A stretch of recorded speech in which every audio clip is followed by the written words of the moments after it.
ಹಸಿರು ಸಸ್ಯಗಳು ಮತ್ತು ಕಾರ್ಡೇಟಾಗಳು.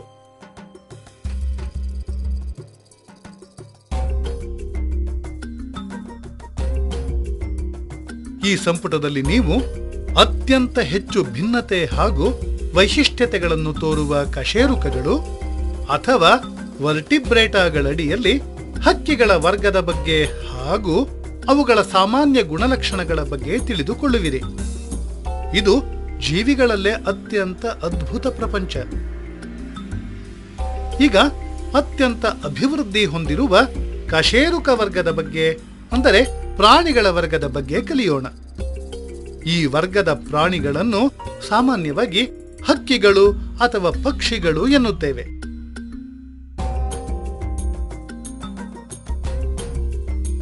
ಲ್ಯಾಟಿನ್ ಭಾಷೆಯಲ್ಲಿ ಏವ್ಸ್ ಎಂದರೆ ಪಕ್ಷಿಗಳು. ಇವು ಅತ್ಯಂತ ಹೆಚ್ಚು ಭಿನ್ನತೆ ಹಾಗೂ ವೈಶಿಷ್ಟ್ಯತೆಗಳನ್ನು ತೋರುವ ಕಶೇರುಕಗಳ ಗುಂಪು.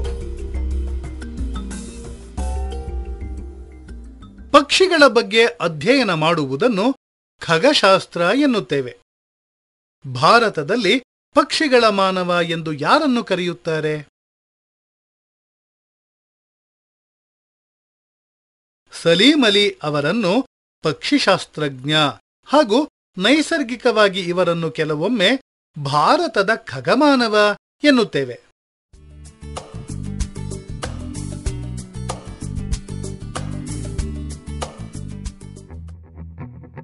ಹಕ್ಕಿಗಳು ವೃಕ್ಷವಾಸಿ, ನೆಲವಾಸಿ, ಬಹುತೇಕ ಹಾರಾಡಬಲ್ಲವು. ಕೆಲವು ಜಲವಾಸಿಗಳು.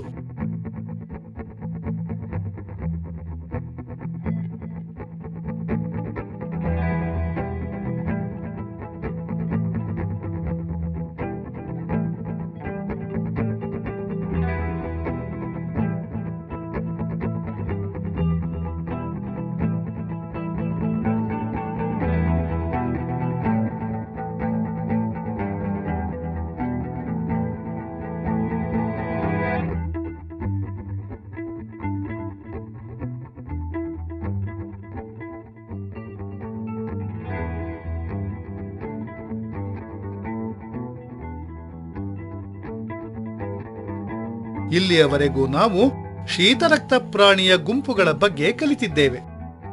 ಆದರೆ ಪಕ್ಷಿಗಳು ಬಿಸಿರಕ್ತ ಅಥವಾ ಉಷ್ಣರಕ್ತ ಪ್ರಾಣಿಗಳು.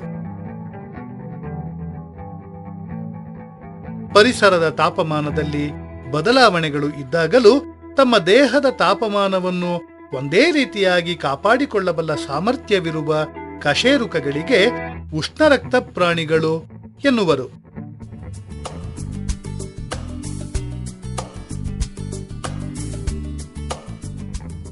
ಉದಾಹರಣೆಗಳು ಉಷ್ಟ್ರಪಕ್ಷಿ ಅಂದರೆ ಆಸ್ಟ್ರಿಚ್, ಗಿಳಿ, ಹದ್ದು, ಪಾರಿವಾಳ, ಪೆಂಗ್ವಿನ್, ಫ್ಲೆಮಿಂಗೋ, ಆರ್ಕಿಕ್ ಟರ್ನ್, ಗೊರವಂಕ, ಪೆಲಿಕಾನ್, ಗ್ರೇ ಹಾರ್ನ್ಬಿಲ್, ನವಿಲು, ಕಿವಿ, ಕಿಂಗ್ಫಿಷರ್ ಇತ್ಯಾದಿ.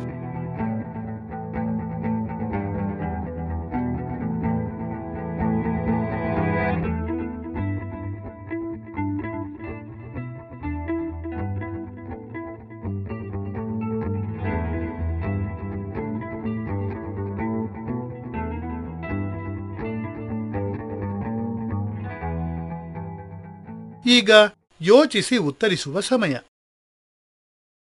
ಪಕ್ಷಿಗಳು ಉಷ್ಣ ಹಾಗೂ ಶೀತ ವಾತಾವರಣದಲ್ಲೂ ಬದುಕುತ್ತವೆ. ಕಾರಣ ಕೊಡಿ.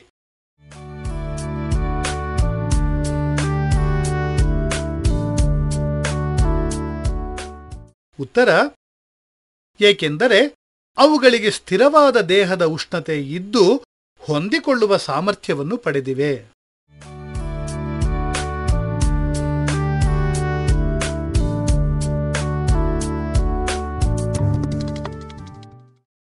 ಅವುಗಳ ಗುಣಲಕ್ಷಣಗಳ ಬಗ್ಗೆ ತಿಳಿದುಕೊಳ್ಳೋಣ.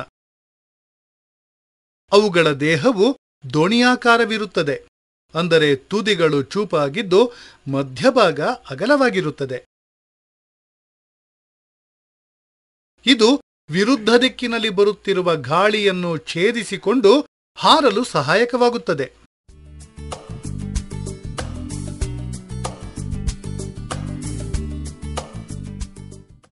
ಪಕ್ಷಿಗಳ ದೇಹವು ಶಿರ, ವಕ್ಷೋದರ ಹಾಗೂ ಬಾಲಗಳೆಂಬ 3 ಭಾಗಗಳನ್ನು ಹೊಂದಿವೆ.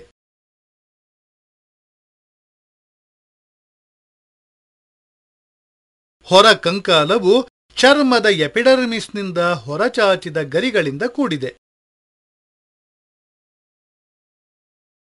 ಗರಿಗಳು ರಕ್ಷಣೆ ನೀಡುವುದರ ಜೊತೆಗೆ ದೇಹದ ಉಷ್ಣತೆಯನ್ನು ಕಾಪಾಡುತ್ತವೆ.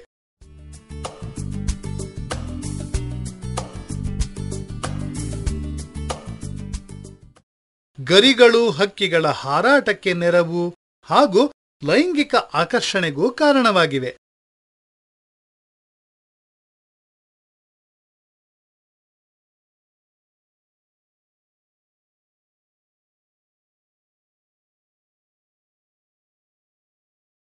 ಇಲ್ಲಿ ಹಕ್ಕಿ ಏನು ಮಾಡುತ್ತಿದೆ? ಈ ಕ್ರಿಯೆಯನ್ನು ಏನೆನ್ನುತ್ತೇವೆ? ಇದನ್ನು ಸವರುವುದು ಎನ್ನುತ್ತೇವೆ.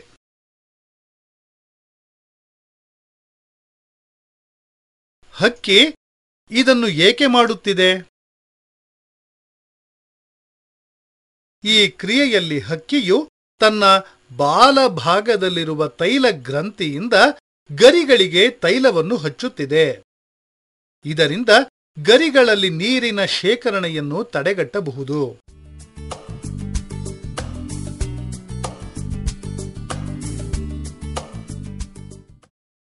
ಹಕ್ಕಿಗಳು ಚಲಿಸಲು ಮುಂಗಾಲು ಹಾಗೂ ಹಿಂಗಾಲುಗಳಿವೆ. ಮುಂಗಾಲುಗಳು ಹಾರಲು ರೆಕ್ಕೆಗಳಾಗಿ ಮಾರ್ಪಟ್ಟಿವೆ.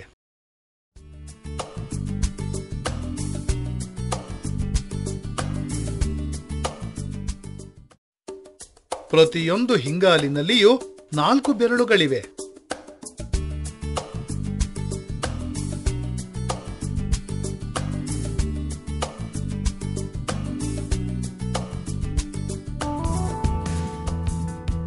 ಉಸಿರಾಡಲು 1 ಜೊತೆ ಶ್ವಾಸಕೋಶಗಳಿವೆ.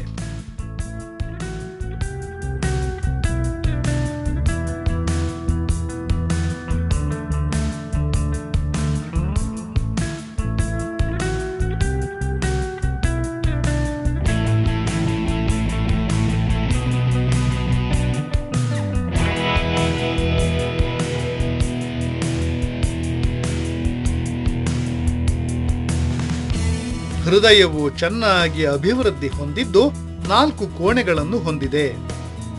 ಇದರಲ್ಲಿ 2 ಹೃತ್ಕರ್ಣಗಳು ಹಾಗೂ 2 ಹೃತ್ಕುಕ್ಷಿಗಳಿವೆ. ಆಮ್ಲಜನಕ ಸಹಿತ ಹಾಗೂ ಆಮ್ಲಜನಕ ರಹಿತ ರಕ್ತವು ಸಂಪೂರ್ಣವಾಗಿ ಬೇರ್ಪಟ್ಟಿವೆ. ಮಹಾ ಅಪಧಮನಿಯ ಕಮಾನು ಬಲಭಾಗಕ್ಕಿದೆ.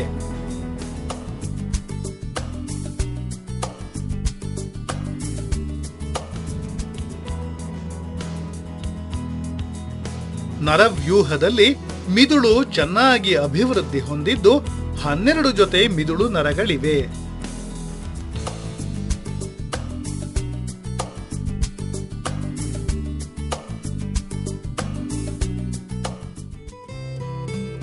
ಹಕ್ಕಿಗಳು ಏಕಲಿಂಗಿಗಳು ಮತ್ತು ಲೈಂಗಿಕ ಸಂತಾನೋತ್ಪತ್ತಿಯನ್ನು ಮಾಡುತ್ತವೆ. ಇವು ಅಂಡಜಗಳು ಹಾಗೂ ಸುಣ್ಣದಿಂದ ಆವೃತವಾದ ಮೊಟ್ಟೆಗಳನ್ನಿಡುತ್ತವೆ. ನಿಷೇಚನ ದೇಹದ ಒಳಗೆ ಹಾಗೂ ಬೆಳವಣಿಗೆ ದೇಹದ ಹೊರಗೆ.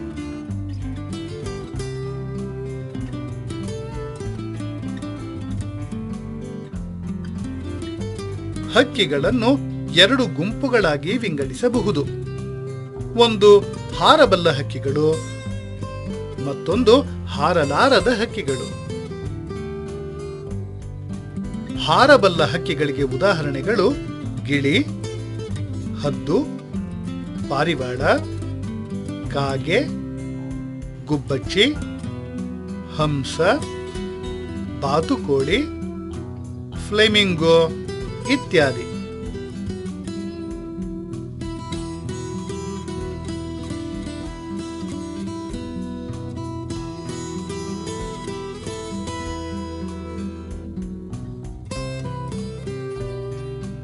ಹಾರಲಾರದ ಹಕ್ಕಿಗಳಿಗೆ ಉದಾಹರಣೆ ಆಸ್ಟ್ರಿಚ್, ಕಿವಿ, ರಿಯ, ಎಮು, ಪೆಂಗ್ವಿನ್ ಇತ್ಯಾದಿ.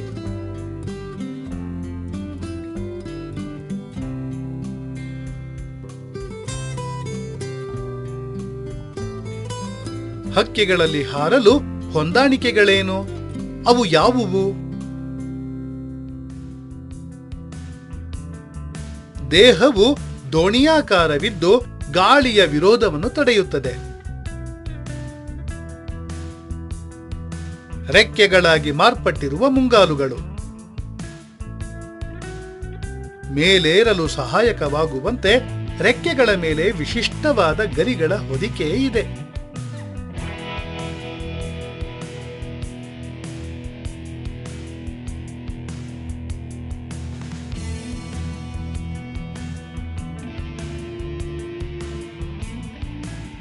ಮೂಳೆಗಳು ನೀಳವಾಗಿದ್ದು ಗಾಳಿಯಿಂದ ತುಂಬಿ ಹಗುರವಾಗಿವೆ. ಈ ರೀತಿ ಗಾಳಿಯಿಂದ ತುಂಬಿದ ನೀಳ ಮೂಳೆಗಳನ್ನು ವಾಯುವಿಕ ಮೂಳೆಗಳು ಎನ್ನುತ್ತೇವೆ. ಇದು ದೇಹವನ್ನು ಹಗುರ ಮಾಡುತ್ತದೆ.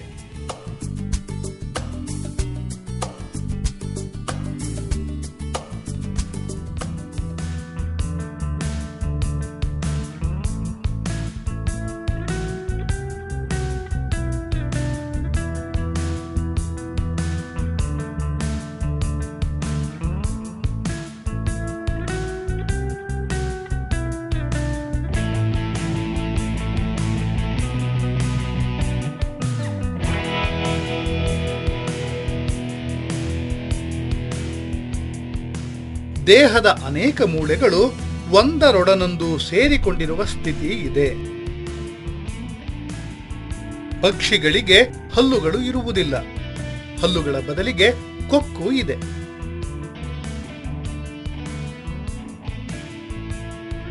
ಕೆಲವು ಅದ್ಭುತ ಹಕ್ಕಿಗಳ ಬಗ್ಗೆ ತಿಳಿದುಕೊಳ್ಳೋಣ. ಜೇಂಕಾರದ ಹಕ್ಕಿ ಅತ್ಯಂತ ಚಿಕ್ಕ ಹಕ್ಕಿಯಾಗಿದ್ದು ಕೇವಲ 3 ಗ್ರಾಂ ತೂಕವಿರುತ್ತದೆ. ಚುರುಕಾಗಿ ಹಾರುವ ಇದು ಹಿಮ್ಮುಖವಾಗಿಯೂ ಹಾರಬಲ್ಲದು.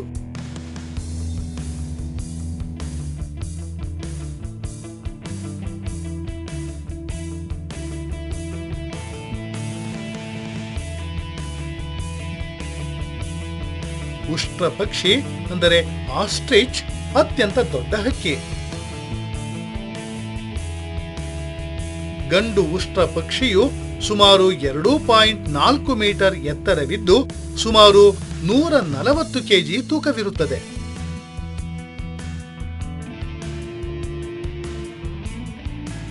ಇದು ಗಂಟೆಗೆ 80 ಕಿಲೋಮೀಟರ್ ವೇಗದಲ್ಲಿ ಓಡಬಲ್ಲದು.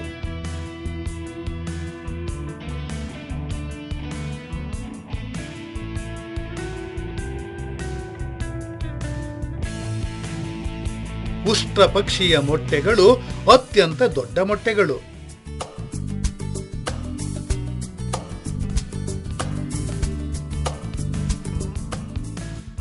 ಆರ್ಕ್ಟಿಕ್ ಟರ್ನ್ ಒಂದು ವಲಸೆ ಹಕ್ಕಿ.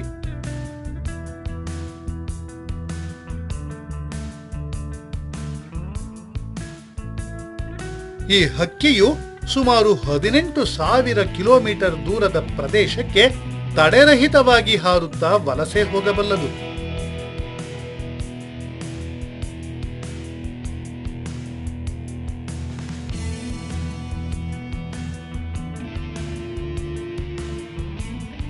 ಆರ್ಕ್ಟಿಕ್ ಟರ್ನ್ ಆರ್ಟಿಕ್ ನಿಂದ ಅಂಟಾರ್ಟಿಕದವರೆಗೂ 18,000 ಕಿಲೋಮೀಟರ್ಗಿಂತ ಹೆಚ್ಚು ದೂರ ವಲಸೆ ಹೋಗುತ್ತವೆ.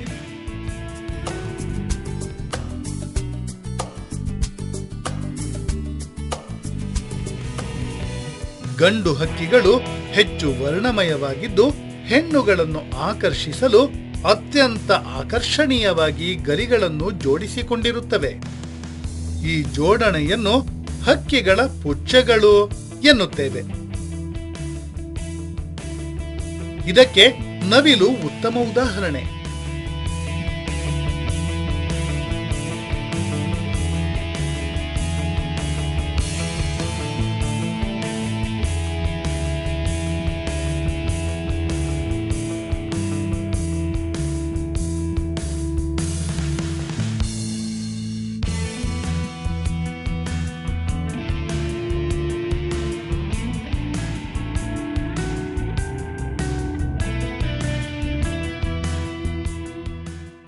ಈಗ ಯೋಚಿಸಿ ಉತ್ತರಿಸುವ ಸಮಯ. ಹಕ್ಕಿಗಳ ಪುಚ್ಚ ಎಂದರೇನು?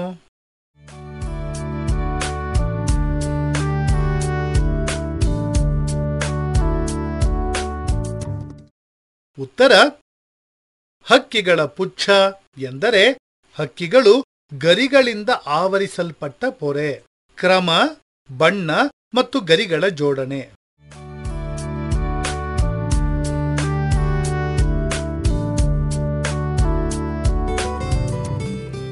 ಇಲ್ಲಿ ಕೆಲವು ಪ್ರಶ್ನೆಗಳಿವೆ. ನಿಮ್ಮ ಸ್ನೇಹಿತರೊಂದಿಗೆ ಚರ್ಚಿಸಿ ಮತ್ತು ಉತ್ತರಿಸಿ. 1. ಪಕ್ಷಿಗಳ ಗುಣಲಕ್ಷಣಗಳನ್ನು ಪಟ್ಟಿ ಮಾಡಿ. 2. ಹಕ್ಕಿಗಳು ಹಾರಲು ಇರುವ ಹೊಂದಾಣಿಕೆಗಳು ಯಾವುವು? 3. ವಾಯುವಿಕ ಮೂಳೆಗಳು ಹಾಗೂ ಅವುಗಳ ಲಾಭದ ಬಗ್ಗೆ ಚರ್ಚೆ ಮಾಡಿ. 4. ಹಕ್ಕಿಗಳಲ್ಲಿ ಕದುರಿನಾಕಾರವು ಹಾರಲು ಹೇಗೆ ಸಹಕರಿಸುತ್ತದೆ? ಇವುಗಳನ್ನು ಬರೆದುಕೊಳ್ಳಿ.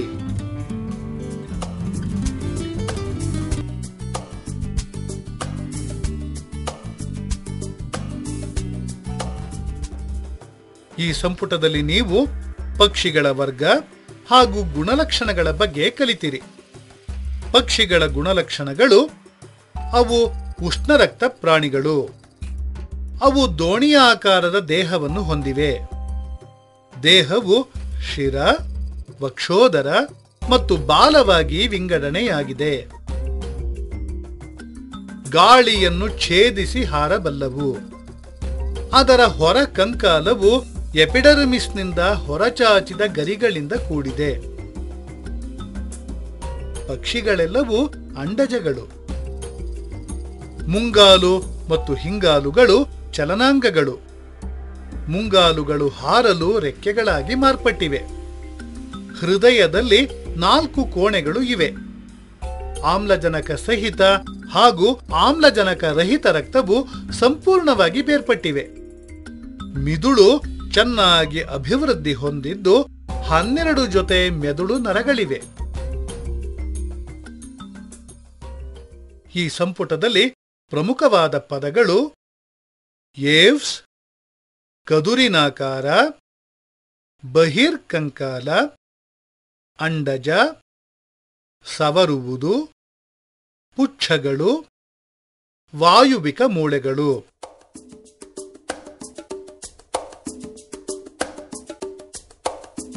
ನಿಮಗೆ ಇಲ್ಲಿ ಕೆಲವು ಚಟುವಟಿಕೆಗಳಿವೆ.